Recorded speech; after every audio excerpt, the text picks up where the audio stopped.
I'm Mike April, and this is April Tax Tips. Where has all my cash in my business account gone? So you've started your business, or you've been operating for a while, and you need to make some initial investment into equipment, or you need to expand and need more equipment, but there's only so much cash in the bank. And you don't want to max out your credit card either, or line of credit, so what choice do you have? Well, how about leasing? So whether it's a vehicle, or a new car, maybe even a used car, the advantage of leasing over buying your vehicle might be so that you can have set payments. You're not buying a vehicle, having to hang on to it for 6-7 years, and having it starting to get a little worn down in your 5th, 6th, or 7th year is causing you lots of maintenance problems. So why not just lease it? Maybe take it out over a 2-year, 3-year, 4-year lease so that you can drive a car that's reliable, still under warranty, and then you won't have any troubles surrounding it because the warranty coverage is still in place. And your payments will be a lot less because there's always a value of the car that you're not paying for at the end of the lease.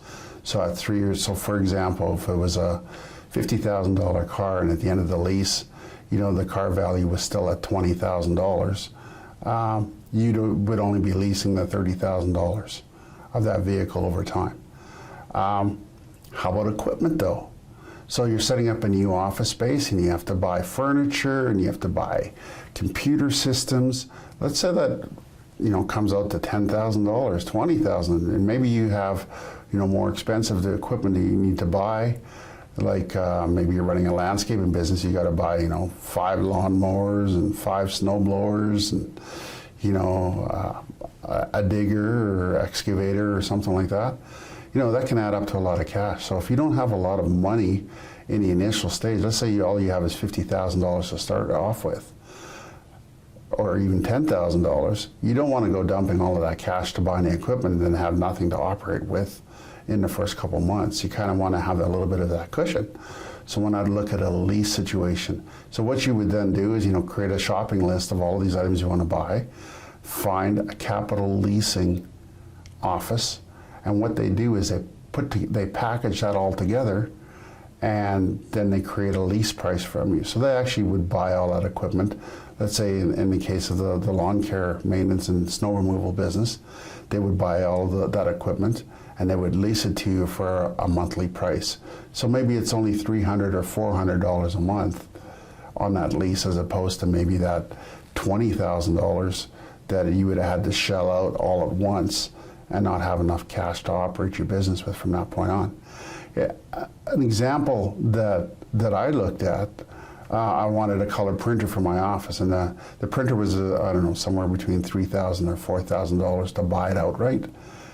Instead, what I did is I looked at a leasing option, and it made it more manageable. So then my payments were only like $65 a month to have the same printer in my office. But guess what?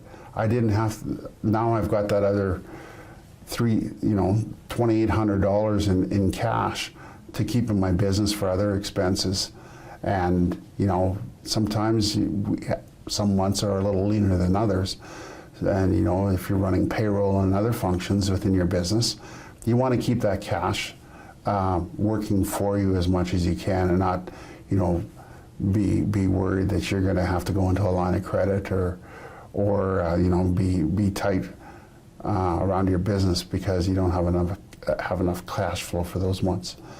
So the next big purchase, take a look at what a leasing situation might look like, and who knows, maybe you'll have more cash to put into other areas. That's it for this episode.